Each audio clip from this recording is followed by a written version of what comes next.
Hello guys, कैसे हो? उम्मीद करता हूं रिवीजन तक शुरू हो गया होगा आप लोगों का। एक दो बार तो कर ही लिए होगे पूरा पूरा कोर्स। मुझे कमेंट में जरूर बताइएगा, प्लीज मुझे जरूर बताइएगा कमेंट में कैसी तैयारी चल रही है आप लोगों की। और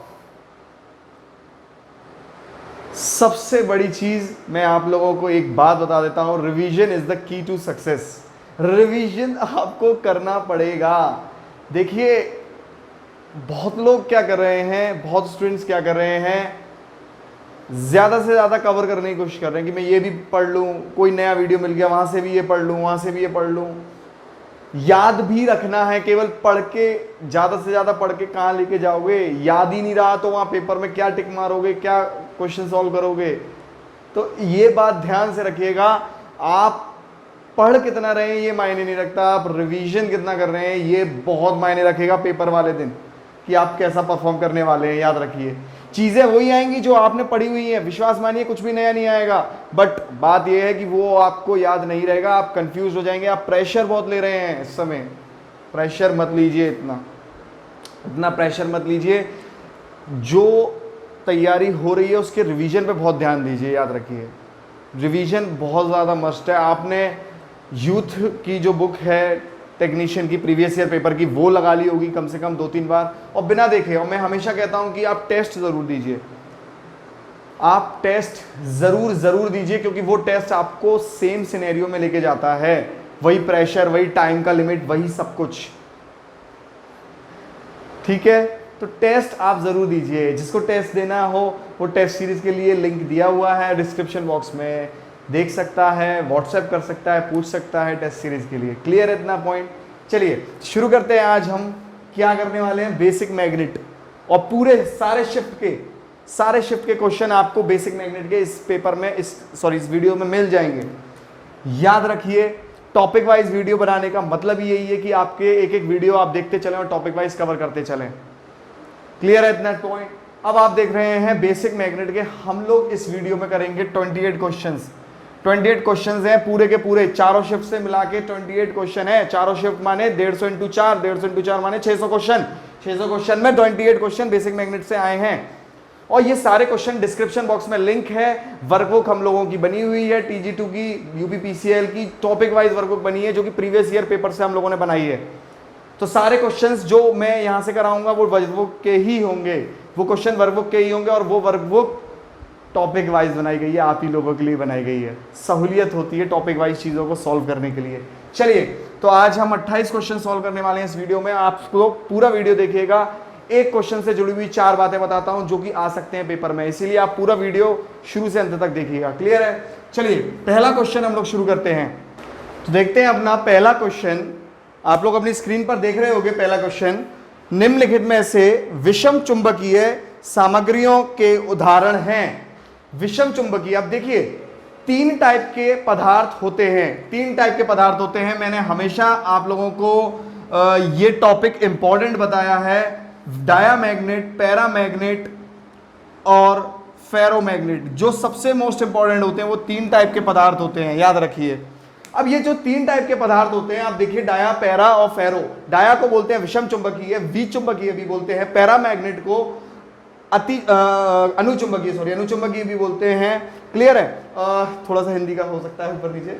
फेरोमैग्नेटिक, अब देखिए ध्यान से देखिए, डाया, पैरा और फेरोमैग्नेटिक, ये 3 टाइप के पदार्थ होते हैं। डाया मैग्नेट कैसा पदार्थ होता है? इसको जब, मतलब मान लो ये कोई एक डाया मैग्नेट का पदार्थ है, मान लीजिए इसको मैग्नेट के पास लेके आए, मतलब डाया मैग्नेट पदार्थ को मैग्नेट के पास लेके आए, तो ये क्या करेगा?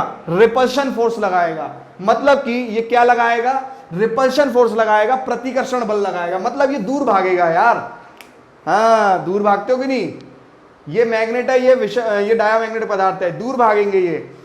पैरामैग्नेट पदार्थ की बात करूं, पैरामैग्नेटिक पदार्थ की अगर मैं बात करूं, तो देखिए ये पदार्थ कैसा पदार्थ है? अगर मैं इस पैरामैग्नेटिक पदार्थ को लेके आऊं मैग्नेट के पास में, तो ये आकर्षित होंगे, अट्रैक्ट होंगे। अट्रैक्ट होंगे का मतलब है बहुत जोर से अट्रैक्ट तो नहीं होंगे जैसे आप होते हो वैसे नहीं होंगे, थोड़ा वीकली अट्रैक्ट होंगे, याद रखिए। ये कैसे होते हैं? वीकली अट्रैक्ट होते हैं, वीकली अट्रैक्ट होते हैं। और बात करें फेरोमैग्नेटिक की, तो फेरोमैग्नेटिक स्ट्रांगली अट्रैक्ट होते हैं, फेरोमैग्नेटिक स्ट्रांगली अट्रैक्ट होते हैं अगर मैग्नेट के पास लेके जाएं तो। अब मैं आप लोगों को एक बात बताना चाहता हूं यहां पे कि स्ट्रांगली अट्रैक्ट होते हैं, स्ट्रांगली अट्रैक्ट होते हैं। अब देखिए थोड़ा सा बात यहां पर समझिए, आप लोगों की स्क्रीन पर मैंने इसमें देखिए सबसे जो इंपॉर्टेंट है वो है इसके एग्जाम्पल्स कि ये पदार्थ कौन कौन से होते हैं। ठीक है, ये पदार्थ कौन कौन से होते हैं। देखिए डायामैग्नेटिक पदार्थ के एग्जाम्पल्स पैरा और फेरो बहुत ज्यादा इंपॉर्टेंट है, याद रखिए बहुत ज्यादा इंपॉर्टेंट है। देखिए डायामैग्नेट में देखिए copper, gold, antimony, bismuth, silver, lead, silicon, mercury, air, ये सब डायामैग्नेट पदार्थ हैं, आपको याद रखने पड़ेंगे। Paramagnet aluminium, platinum, sodium, tungsten, oxygen, ये सब पैरामैग्नेटिक हैं। फेरोमैग्नेटिक आयरन, कोबाल्ट, निकल। एक और बात मैं बता दूं, फेरोमैग्नेटिक में एक दो एग्जांपल और लिख लीजिए। आयरन, कोबाल्ट, निकल तो वहां पर भी लिखा हुआ है, एक और लिख लीजिए आप, कार्बन, स्टील। देखिए स्टील में जब कार्बन मिलाते हैं तो कार्बन स्टील कहलाती है, इसको हार्ड स्टील भी बोलते हैं क्योंकि स्टील हार्ड हो जाती है कार्बन मिला के। याद रखिए स्टील कैसी हो जाती है? कार्बन मिला के हार्ड हो जाती है, तो इसको क्या भी बोलते हैं? हार्ड स्टील भी बोलते हैं। इस बात का विशेष ध्यान रखिए कि पेपर में ये भी पूछता है, और जब आयरन, निकल,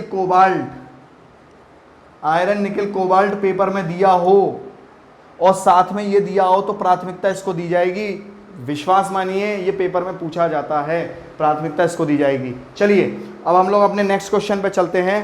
क्वेश्चन नंबर 2 पे हम लोग चलते हैं। आप लोग देख रहे होंगे अपनी स्क्रीन पे क्वेश्चन नंबर 2। देखिए डैश की पहचान एंड्रूल द्वारा की जाती है।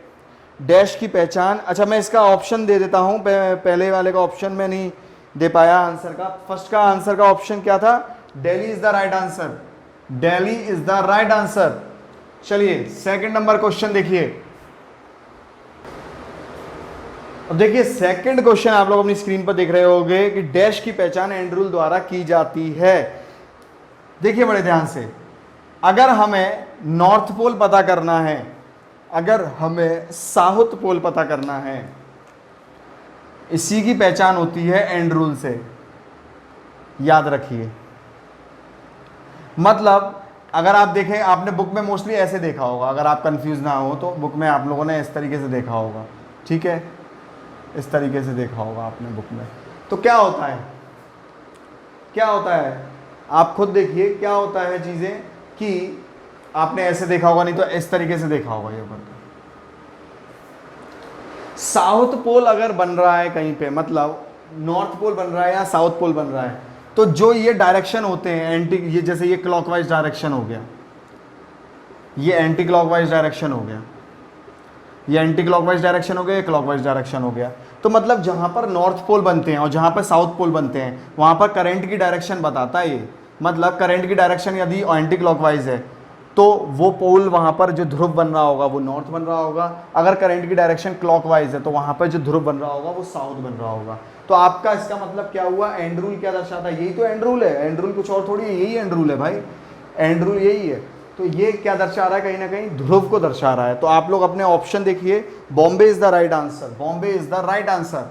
बात करते हैं तीसरे नंबर क्वेश्चन की। चलिए तीसरा नंबर क्वेश्चन आप लोग स्क्रीन पर देख रहे होंगे अपने, the material use for making permanent magnet. अब देखिए परमानेंट मैग्नेट को बनाने के लिए फेरोमैग्नेटिक मटीरियल ही यूज होता है। कोबाल्ट, सॉफ्ट आयरन, निकल, कार्बन स्टील। देखिए कोबाल्ट और निकल गलत नहीं है, ये यूज होते हैं परमानेंट मैग्नेट को बनाने के लिए। आप लोग देखिए कि कोबाल्ट और निकल परमानेंट मैग्नेट को बनाने के लिए यूज होते हैं, गलत नहीं है ये बिल्कुल भी गलत नहीं है। पर बात क्या है, मैंने आप लोगों को क्या कहा था कि कार्बन स्टील को प्रायोरिटी देनी है। अच्छा सॉफ्ट आयरन है वो इलेक्ट्रोमैग्नेट को बनाने के लिए यूज होता है। जो ऑप्शन में सॉफ्ट आयरन है वो इलेक्ट्रोमैग्नेट को बनाने में यूज होता है, याद रखिए। जो सॉफ्ट आयरन है वो इलेक्ट्रोमैग्नेट को बनाने में यूज होता है। तो आपका ऑप्शन क्या रहा, आंसर क्या रहा? 3 का Delhi is the right answer. बात करते हैं फोर्थ नंबर क्वेश्चन की। फोर्थ नंबर क्वेश्चन की बात करें तो एक एमएमएफ का पूर्ण रूप क्या है? एमएमएफ मैग्नेटोमोटिव फोर्स, याद रखिए एमएमएफ क्या है? मैग्नेटोमोटिव फोर्स, मैग्नेटोमोटिव फोर्स ये है। और एक और बात बता दूं, एफ से इसे दर्शाते हैं, और जो मैग्नेट का ओम्स लॉ है, जो मैग्नेट का ओम्स लॉ है वो क्या है? F by S, F by S है मैग्नेट का ओम्स लॉ, याद रखिए। तो ये एमएमएफ हो गया और ये एस हो गया। एमएमएफ का फॉर्मूला अगर और डिटेल में करें तो एफ क्या होता है? एन आई के बराबर, मतलब एमएमएफ का फॉर्मूला क्या बनता है? एन इंटू आई। फ्लक्स ये है ओम्स लॉ, मैग्नेट का ओम्स लॉ है ये। तो पेपर में पूछे हैं आपको मैग्नेट का ओम्स लॉ क्या है, तो phi is equal to F upon S. बात करें अगर फ्लक्स की यूनिट की, तो फ्लक्स की यूनिट क्या होती है? फ्लक्स की यूनिट क्या होती है? वेबर होती है, याद रखिए, ठीक है। और रिलक्टेंस की यूनिट की बात करें तो क्या होती है? F by phi. तो एफ क्या हो गया? 80 पर वेबर। तो रिलक्टेंस की यूनिट क्या हो गई? 80 पर वेबर। क्लियर है इतना पॉइंट? चलिए 5वें नंबर क्वेश्चन को हम लोग देखते हैं। उससे पहले मैं थोड़ा सा इसे साफ कर देता हूं। चलिए 5वां नंबर क्वेश्चन देखिए, भंवर धारा एडी करंट की एक कमी है। अब देखिए किसी भी कोर में अगर भंवर धारा बहेगी तो याद रखिए एडी करंट बहेगा, तो वहां पे जाहिर सी बात है आई स्क्वायर लॉसेस होंगे, और वो लॉसेस किस रूप में होंगे? हीटिंग के रूप में होंगे। इसीलिए तो कोर में बहने वाली, याद रखिए एडी करंट जो होता है वो कोर में बहता है, तो कोर में बहेगा तो कोर में लॉस कराएगा। लॉस कराएगा कैसे कराएगा? हीटिंग लॉस कराएगा। इसीलिए कोर के दो प्रकार के लॉसेस हो जाते हैं। कौन कौन से? दो प्रकार के लॉसेस कौन कौन से हो जाते हैं कोर में? एक तो हिस्टेरेसिस लॉस और एक एडी करंट लॉस। तो याद रखिए इस चीज को कि कोर के दो लॉसेस में से एक लॉस है एडी करंट लॉस। करवाते दोनों ही हीटिंग है, ऐसा नहीं है सवाल दोनों में आ जाए तो करवाएंगे दोनों ही हीटिंग ही, याद रखिए करवाते दोनों ही हीटिंग है। हिस्टेरेसिस लॉस भी क्या कराएगा? एक्स्ट्रा करंट लेता है मैग्नेटाइज होने के लिए, तो हीटिंग लॉस कराएगा, तो वो चीज़ है। कराएंगे दोनों ही हीटिंग ही। और एक और बात मैं आपको बता दूं, काफ़ी फेवरेट क्वेश्चन ये भी है, एडी करंट को कम करने के लिए, एडी करंट को कम करने के लिए लैमिनेशन का यूज किया जाता है, लैमिनेशन का यूज किया जाता है, याद रखिए। एडी करंट को कम करने के लिए लैमिनेशन का यूज किया जाता है, मतलब कोर के ऊपर लैमिनेशन लगा दो तो वो एडी करंट कम करती है। याद रखिए किसी भी मशीन में पूछ लें, डीसी एसी किसी में भी पूछ लें, इंडक्शन किसी में भी पूछ लें, और उसमें लिखा हो कि एडी करंट कैसे कम होता है, तो लैमिनेशन लगा के कम होता है, ठीक है। हिस्टेरेसिस लॉस कैसे कम होता है? Hysteresis loss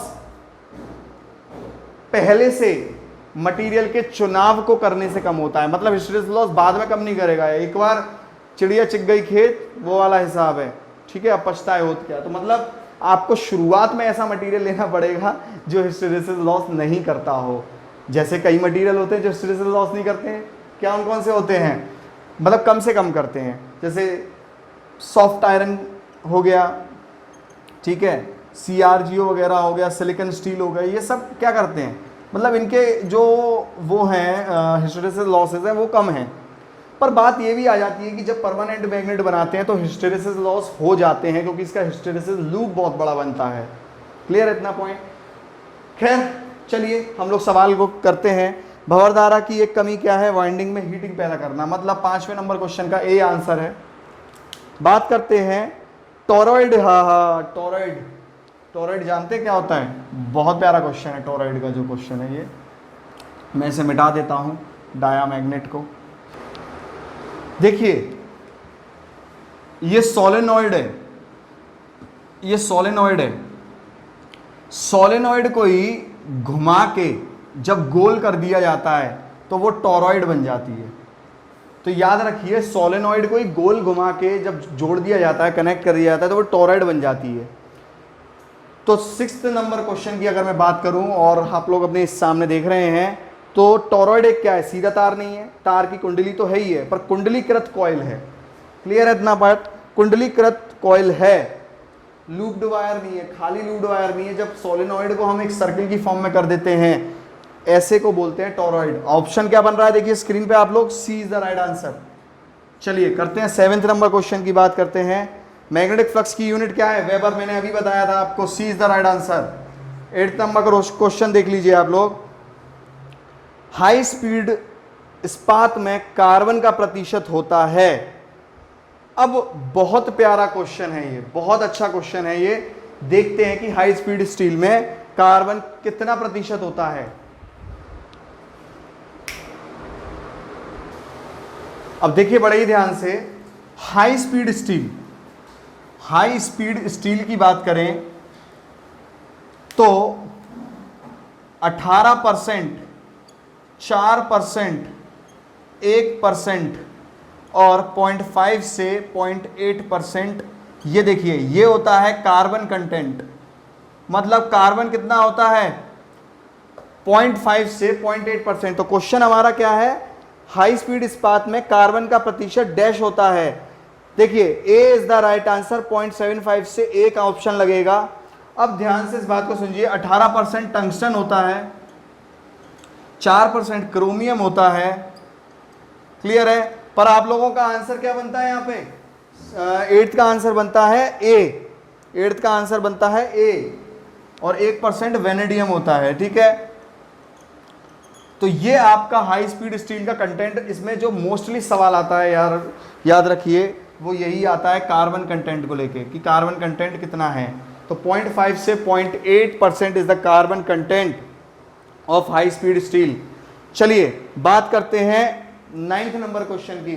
9th number question है, देखिए सेम क्वेश्चन आया हुआ है, एमएमएफ का पूर्ण रूप पूछ रहा है। अभी हम लोगों ने करा है magnetomotive force, Bombay is the right answer, याद रखिए Bombay is the right answer.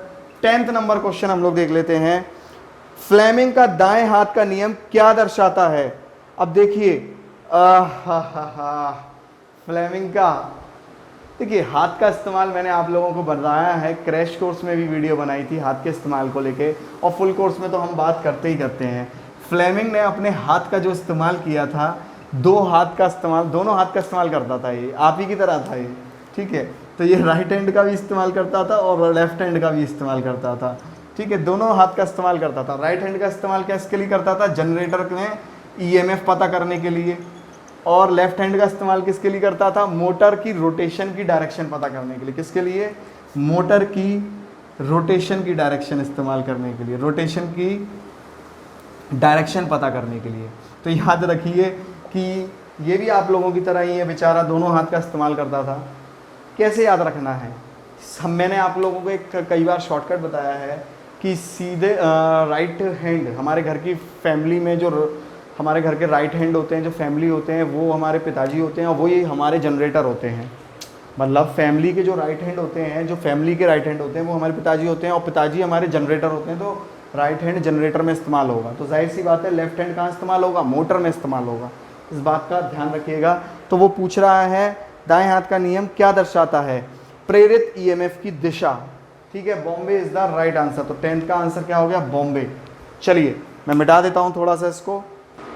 चलिए स्टूडेंट्स 11 नंबर क्वेश्चन देखते हैं। 11 नंबर क्वेश्चन वगैरह है कि बी एच कर्व क्या रिप्रेजेंट करता है। अब देखिए यहाँ हम बी रिप्रेजेंट, सॉरी यहाँ हम एच रिप्रेजेंट करते हैं एक्स एक्सिस पे और वाई एक्सिस पे बी। तो हम एक कर्व बनाते हैं इस तरीके से। ये क्या रिप्रेजेंट करता है, ये हिस्टेरेसिस लूप हम इसे बोलते हैं। और जो इसका एरिया होता है, मतलब इसका अगर हम एरिया निकालें, इसका जो एरिया हम निकालते हैं, एरिया ऑफ लूप, वो ही बताता है हिस्टेरेसिस लॉस के बारे में कि किस पदार्थ का कितना लॉस होने वाला है। और एक बात को मैं बता दूं कि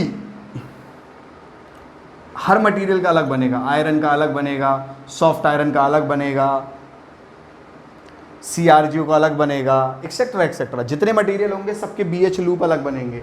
और जितना ज़्यादा एरिया होगा, याद रखिए, मतलब जितना मोटा ये कर्व बनेगा उतना ज़्यादा हिस्टेरेसिस लॉस ये दर्शाएगा। इस बात का ध्यान रखिएगा। चलिए चलते हैं 12 नंबर क्वेश्चन पे। अब निम्न में से कौन सा विषम चुंबकीय पदार्थ है।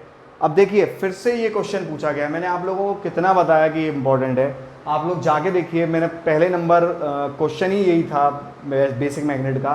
बस देखिए सेम क्वेश्चन है, ऑप्शन डिफरेंट है। तो देखिए बिस्मिथ, एंटीमनी और gold is the example of diamagnetic पदार्थ, डायामैग्नेटिक मटेरियल के एग्जाम्पल है ये। तो D is the right answer. 12 number question के डी राइट आंसर है। चलते हैं 13 नंबर क्वेश्चन पे। चलिए,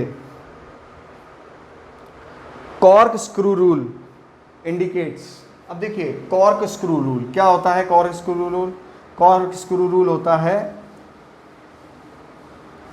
ऐसे समझ लीजिए ये स्क्रू है, ठीक है, और ये पीछे उसकी नोक है, पीछे उसकी नोक है।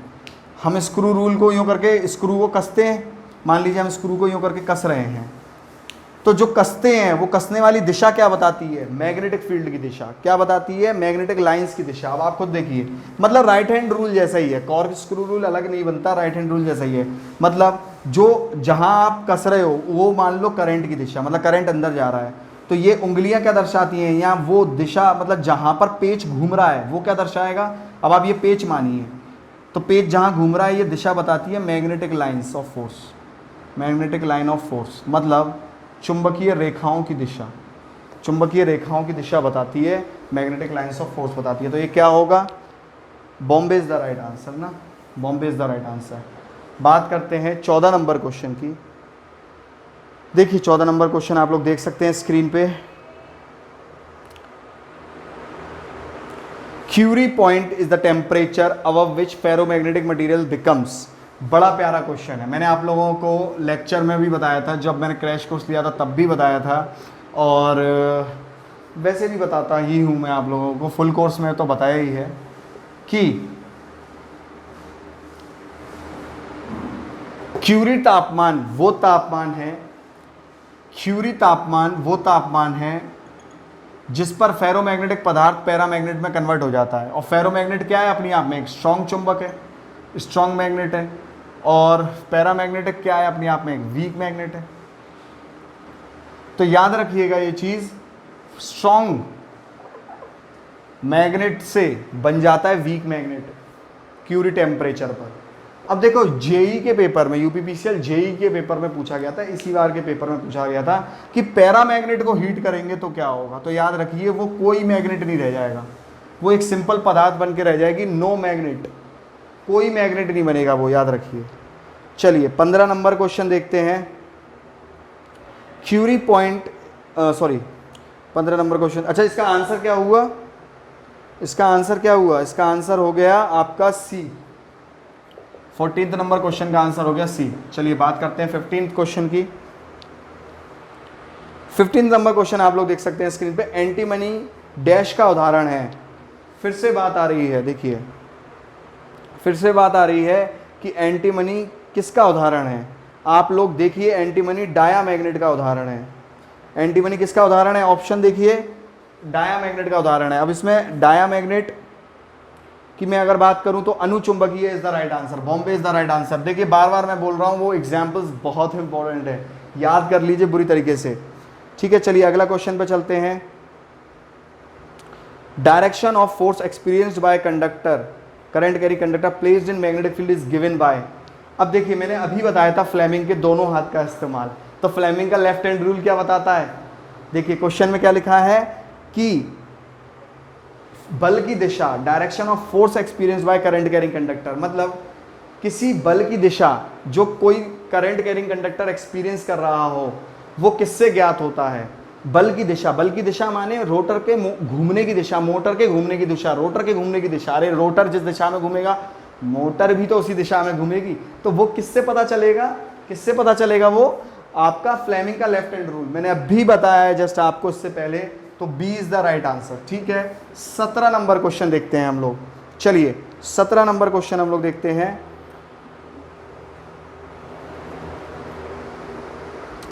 एक मशीन के कोर के लिए पटलित निर्माण का उपयोग डैश को कम करने के लिए होता है। वही बात कह रहा है कि एक मशीन में कोर पर जो लेमिनेशन किया जाता है वो किसके को कम करने के लिए किया जाता है। अब भी मैंने सब डिटेल में बताया है किसको कम करने के लिए किया जाता है, एडी करंट को। अब एडी करंट कौन सा ऑप्शन है इसमें देखते हैं हम लोग, आप लोग देखिए स्क्रीन पर, ए इज द राइट आंसर है ना, ए इज द राइट आंसर। चलिए 18th नंबर क्वेश्चन की मैं बात कर देता हूं। चुंबकीय क्षेत्र में स्थित उस तार को क्या कहते हैं जिसमें विद्युत वाहक बल प्रेरित होता है? मतलब चुंबकीय क्षेत्र में स्थित उस तार को क्या कहेंगे जो चुंबकीय क्षेत्र के आसपास रखा है जिसमें बल उत्पन्न हो रहा है? कंडक्टर, सिंपल है, daily is the right answer, conductor कहेंगे। 19 नंबर क्वेश्चन आप लोग देख सकते हैं। संपूर्ण रूप से एक कुंडली में प्रेरित अधिकतम विद्युत ईएमएफ दो कुंडली भुजाओं में प्रेरित विद्युत वाहक बल ईएमएफ के बराबर है। देखिए वो बोल रहा है दो कुंडली हैं, दो कुंडली में ईएमएफ जो पैदा है मान लीजिए, और ये एक कुंडली में ईएमएफ पैदा है, वो किसके बराबर होगा, इसका मैक्सिमम मान किसके बराबर होगा, इसके योग के बराबर होगा, इसके एडिशन के बराबर होगा। मतलब मान लीजिए इसमें E1 पैदा हो रहा है, इसमें E2 पैदा हो रहा है, तो इसमें ईएमएफ कितना पैदा होगा, E1 प्लस E2 पैदा होगा, मतलब योग के बराबर है। ठीक है, तो वो कहीं ना कहीं थोड़ा सा क्वेश्चन को समझना पड़ेगा आपको।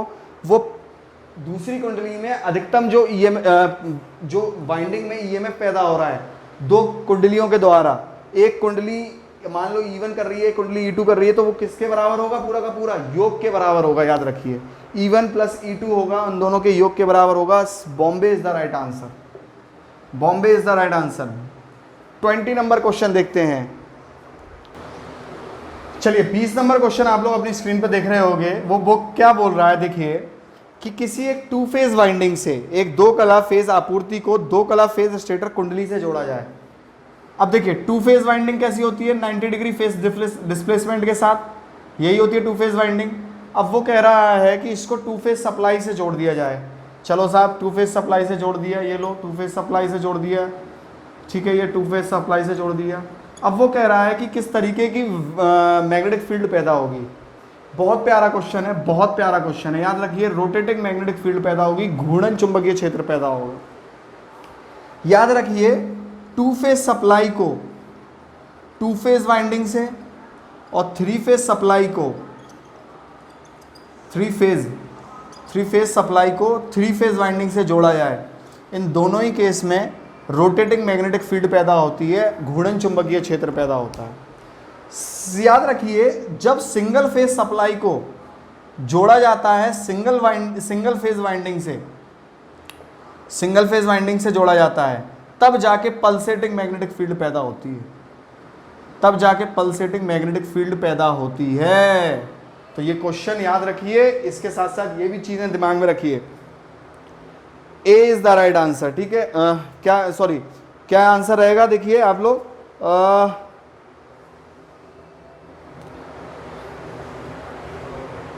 जब दो, हाँ तो ऑप्शन क्या, देखिए 20 का ऑप्शन क्या बन रहा है, सी इज द राइट आंसर, घूर्णन चुंबकीय क्षेत्र उत्पन्न होता है। तो 20 का सी इज द राइट आंसर, घूर्णन चुंबकीय क्षेत्र उत्पन्न होता है। बात करते हैं 21 की।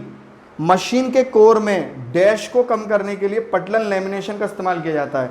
लेमिनेशन के लिए मैंने एडी करंट बताया, तो 21 का क्या हुआ answer, A is the right answer. Eddy current loss किसी भी मशीन में पूछा जाए, आपसे पूछा जाए ट्रांसफॉर्मर है, आपसे पूछा जाए डीसी मशीन में, कहीं भी पूछा जाए, लेमिनेशन जहां बोल दे वहां एडी करंट ही कम होगा, याद रखिएगा। बात करते हैं 22 क्वेश्चन नंबर की। चलिए 22 क्वेश्चन नंबर आप लोग स्क्रीन पर देख रहे होंगे। देखिए 22 क्वेश्चन नंबर आप लोग स्क्रीन पर देख रहे होंगे। फेरोमैग्नेटिक मटेरियल पूछ रहा है, फेरोमैग्नेटिक मटेरियल कौन सा है, लेड, कोबाल्ट, गोल्ड, कॉपर।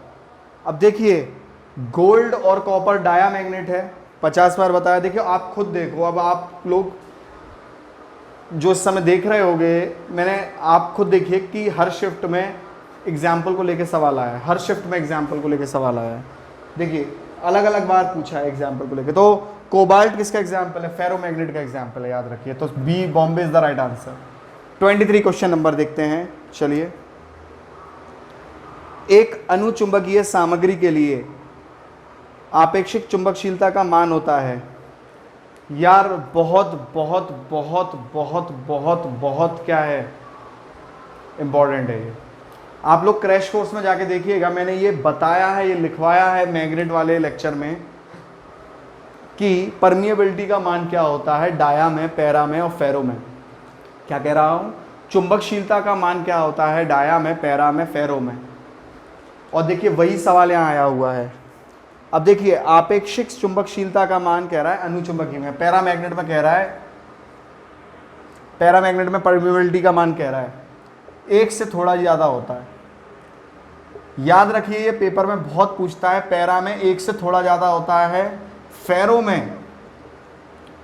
फेरो में कितना होता है, फेरो में होता है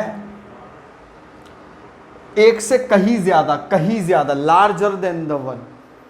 पर यही बात हो जाए डायामैग्नेट की, तो डायामैग्नेट में परमिएबिलिटी कितनी होती है, लगभग 0 के बराबर, निम्न के बराबर, लगभग 0 के बराबर। फिर आपको पता है पेपर में ये सवाल और कैसे भी पूछ लेता है, ससेप्टिबिलिटी को लेके पूछता है कि ससेप्टिबिलिटी क्या होती है। ससेप्टिबिलिटी का फॉर्मूला मैंने आप लोगों को तब भी बताया था, दोबारा बता रहा हूं, परमिएबिलिटी -1। अब आप खुद देखिए, जब थोड़े वन से 1 माइनस करोगे तो कुछ ना कुछ निम्न आएगा, बहुत ज्यादा 1 से 1 माइनस करोगे तो क्या आएगा, 1 से थोड़ा कहीं ज्यादा आएगा, और 0 में से 1 माइनस करोगे तो डायामैग्नेट के लिए ससेप्टिबिलिटी कैसी हो गई, नेगेटिव। ये सब मैंने क्रैश कोर्स में डिटेल में बताया हुआ है, ठीक है। तो आप लोग, जो लोग क्रैश कोर्स नहीं देखे हैं या नहीं देखते हैं, वो पूरा वीडियो वो बहुत अपना बड़ा नुकसान करते हैं, याद रखिए। मैं क्रैश कोर्स बना रहा हूं केवल आप लोगों के लिए, वो इंपॉर्टेंट हर बात को करता हूं। मेरे को देखिए, मेरा उद्देश्य यही है कि क्रैश कोर्स जब मैं बना रहा हूं, मैं अपना टाइम दे रहा हूं, तो मैं उसमें बेस्ट से बेस्ट चीज़ आप लोगों के लिए दूं। मेरे को कोई मतलब वो नहीं है कि मेरा मतलब कि मैं आप लोगों को कुछ ख़राब चीज़ आधा घंटा, 1 घंटा, 1.5 घंटा जो भी मैं लेक्चर बना रहा हूँ, अगर मैं मान लीजिए उसमें अच्छा नहीं दे रहा हूँ, तो मतलब मेरा भी टाइम ख़राब हो रहा है और मैं आपका भी टाइम ख़राब करके क्या करूँगा। आप खुद देखिए, आपका टाइम भी नहीं, मेरा भी टाइम ख़राब हो रहा है ना उसमें, तो मैं ये काम करता ही नहीं हूँ। तो याद रखिए, क्रैश कोर्स आप लोग पूरा देखिए, ठीक है। चलिए 24 नंबर क्वेश्चन देखिए, पेन चेंज कर लेता हूं। चलिए 24 नंबर क्वेश्चन देख लीजिए आप लोग स्क्रीन पर। फ्लेमिंग के बाएं हाथ का नियम का प्रयोग होता है। अब देखिए, फ्लेमिंग के वही रूल वाली बात, फ्लेमिंग के राइट हैंड और लेफ्ट हैंड। तो राइट हैंड रूल मैंने बहुत बार अभी बता चुका। राइट हैंड रूल कहाँ इस्तेमाल होता है, मोटर के अंदर। तो देखिए वो सारी चीज़ें, देखिए एक जनरेटर दिया है, एक ट्रांसफार्मर दिया है, कोई मतलब नहीं है, तो A is the right answer. तो 24 का क्या है, A is the right answer. 25 number question देखिए। चलिए 25 नंबर क्वेश्चन, किस नियम के अनुसार प्रेरित विद्युत वाहक बल की दिशा उसे उत्पन्न करने वाले कारक के विपरीत होती है। लेंज नियम। याद रखिए, लेंज क्या कहता है, लेंज का लॉ क्या कहता है, लेंज का लॉ अखिलेश मुलायम का विरोध करेगा। अखिलेश मुलायम का विरोध करेगा मतलब पैदा होने के कारण का विरोध करेगा, याद रखिए। तो लेंज लॉ यही तो कहता है कि जो जो फैराडे का फर्स्ट लॉ है, उसमें जो ईएमएफ पैदा हुआ है उसको विरोध, वो पैदा होने के कारण का विरोध करेगा। ये बात लेंज ने कही थी। तो आंसर हो जाएगा Delhi is the right answer, याद रखिए। 26 नंबर क्वेश्चन देखिए। 26 नंबर क्वेश्चन में देखिए, फ्लक्स डेंसिटी की यूनिट, यार flux density B Bombay 5/A क्या होती है, वेबर पर मीटर स्क्वायर, या फिर इसको हम बोल देते हैं टेस्ला भी, ठीक है। तो आंसर क्या बनता है इसका, Delhi is the right answer, Delhi is the right answer. 27 number question देखिए आप लोग स्क्रीन पे। Lamination of stator is necessary because, किसी भी स्टेटर का लेमिनेशन इंपॉर्टेंट क्यों है। अभी तक देखिए बात हो रही थी एडी करंट लॉस को कम करने की। तो एडी करंट लॉस भी किस तरीके से बनते हैं, जब वहां पे फ्लक्स का परिवर्तन होता है तब बनता है। मतलब फ्लक्स का नेचर कैसा होना चाहिए, समय परिवर्तित। याद रखिए कि कोई भी करंट या कोई भी ईएमएफ, फैराडे का लॉ क्लियर अगर आपको होगा, तो फैराडे ने क्या कही थी कि समय परिवर्तित फ्लक्स जब भी किसी पदार्थ को जुड़ेगा, पदार्थ कैसा होना चाहिए, चालक होना चाहिए, तो वहां पर करंट या ईएमएफ उत्पन्न हो जाएगा। सबसे पहले तो ईएमएफ उत्पन्न होगा, फिर करंट होगा, जाहिर सी बात है। समय परिवर्तित ईएमएफ पैदा करेगा, ईएमएफ को समय परिवर्तित फ्लक्स पैदा करेगा, ईएमएफ पैदा करेगा करंट को। अब वो समय परिवर्तित फ्लक्स क्या हुआ, अल्टरनेटिंग फ्लक्स ही तो हुआ। तो Bombay is the right answer. देखिए, the flux is alternating when motor is operated from AC supply. याद रखिए, डीसी सप्लाई से ऑपरेट होता तो फ्लक्स अल्टरनेटिंग होता ही नहीं, एसी सप्लाई से ऑपरेट होगा तभी तो फ्लक्स समय परिवर्तित होगा। तो Bombay is the right answer. थोड़ा लॉजिकल सवाल था, अच्छा सवाल था, ठीक है। तो समय परिवर्तित फ्लक्स समय परिवर्तित सप्लाई से ही पैदा होता है, एसी सप्लाई से, ठीक है। और वहाँ उसकी वजह से जब एडी करंट पैदा होगा तो लेमिनेशन की ज़रूरत पड़ेगी ही पड़ेगी, याद रखिए। 28 number question, last question. Select the option that list the example of only class B. अब देखिए 28 नंबर क्वेश्चन का आंसर मैं यहाँ लिख देता हूँ और आप लोगों के सामने स्क्रीन पर इसका मैं बहुत इंपॉर्टेंट, देखिए आप लोग देख रहे होंगे, ये बहुत इंपॉर्टेंट सवाल है, आप लोग लिख लीजिएगा। आप लोग देखिए आपके सामने है सारे क्लास के मटेरियल है, मतलब वाई ए ई, ठीक है। एक बहुत बढ़िया सी ट्रिक मैं आप लोगों को बता देता हूँ,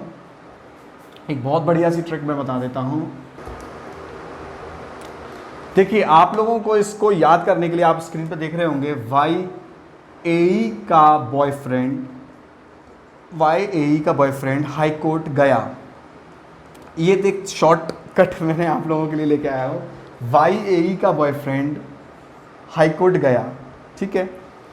फिर आपको इस सीक्वेंस से याद रखना है इनके टेम्परेचर के बारे में, मतलब ये क्लास है इंसुलेशन की, समझना। ऐसे हम लोग क्लास नहीं बांट देते भाई, देखो ये ए क्लास का आदमी है, बी क्लास का आदमी है, सी क्लास का आदमी है, तो हम किसके बेसिस पर, किसी ना किसी चीज़ के बेसिस पे ही तो बांटते हैं, उसे इनकम के बेसिस पे बांट देते हैं। ऐसे ही ये हमने कुचालक पदार्थों को उनके तापमान सहने की शक्ति पे बांट दिया है। तो याद रखिए ये कितना टेम्परेचर सहते हैं, ये पेपर में पूछते हैं और एग्जाम्पल पूछते हैं, सब चीज़ आपके आंखों के सामने है। देखिए सब चीज़ आपकी आंखों के सामने है, मैंने याद करने का तरीका भी बता दिया। इसीलिए मैं कहता हूँ कि आप लोग, जो लोग मेरे लेक्चर्स देख रहे हैं, उनको मेरा काम है, मेरे पहली प्रायोरिटी रहती है कि चीज़ें लॉजिकली भी बताना, कंसेप्चुअली भी बताना और फिर आपके दिमाग में घुसार दे देना, बिल्कुल याद करवा देना है। वाई ए ई का बॉयफ्रेंड हाई कोर्ट गया, 90 से शुरू हो रहा है, देखिए ये देख लीजिए आप लोग स्क्रीन पर, 90 से शुरू हो रहा है, फिर 15 ऐड करते जाइए। 15 ऐड करेंगे तो कितना बना, 105। अरे 15 ऐड करेंगे तो 105 बना कि नहीं बना, प्लस 15 करेंगे 105 डिग्री बना। फिर 15 ऐड करेंगे तो 120 बना, ठीक है। तो देखिए सीक्वेंस से चलते जाइए, वाई ए ई का बॉयफ्रेंड हाई कोर्ट गया, ठीक है, 120 डिग्री। अब आप देखिए, अब आप कहेंगे मुझसे कि सर अब तो 130 है, तो बस आपको देखो कहीं ना कहीं तो थोड़ा सा याद, आप 2-3 बार याद कर लोगे तो कोई दिक्कत नहीं। अब देखो फिर से 15 जो है जोड़ दो, इसमें 155 डिग्री हो गया। फिर से देख लीजिए आप इसमें 15, आप अब इसमें 15 नहीं जोड़ना, देखिए ध्यान से देखिएगा, इसमें 25 जोड़ना है, तो थोड़ा सा एडजस्टमेंट तो करना पड़ेगा। अब देखिए मैं फिर से बोल रहा हूँ, थोड़ा सा एडजस्टमेंट तो करना पड़ेगा। कैसे करना पड़ेगा, 90 से शुरू हुआ, ध्यान रखना है, 15 जोड़ो 105, 15 जोड़ो 120, फिर 130, 155, ये दो आपको थोड़ा सा याद रखने पड़ेंगे। फिर दोबारा क्या करना है, आपको 180 याद रखने हैं, मतलब एक 180 है, एक 180 से ग्रेटर है। देख लीजिए आप लोग, आप लोगों की स्क्रीन के सामने लिखा होगा 180, जो सी है वो 180 से ग्रेटर है, ठीक है। अब आप इसके एग्जाम्पल देख लीजिए, आप लोग ये एग्जाम्पल लिख लीजिए, अपनी कॉपी में उतार लीजिए। तो ये एग्जाम्पल आपके सामने है और एग्जाम्पल आप लोग देख सकते हैं, Bombay is the right answer, तो वो क्लास बी के लिए पूछ रहा है, तो 28 का आंसर क्या हुआ, Bombay is the right answer. तो चलिए इसी तरीके से आप लोग हमसे जुड़े रहिए, ट्रिक सीखिए, बढ़िया कंसेप्ट भी जानेंगे, ट्रिक भी जानेंगे और आप लोगों को सब याद कराएंगे। क्लियर है इतना पॉइंट। फुल कोर्स वीडियोस में तो ये और भी ज़बरदस्त चीज़ें हो जाती हैं।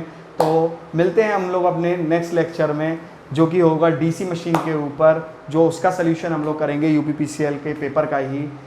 क्लियर है, ये बेसिक मैग्नेट पूरा होता है। Thank you and have a nice day.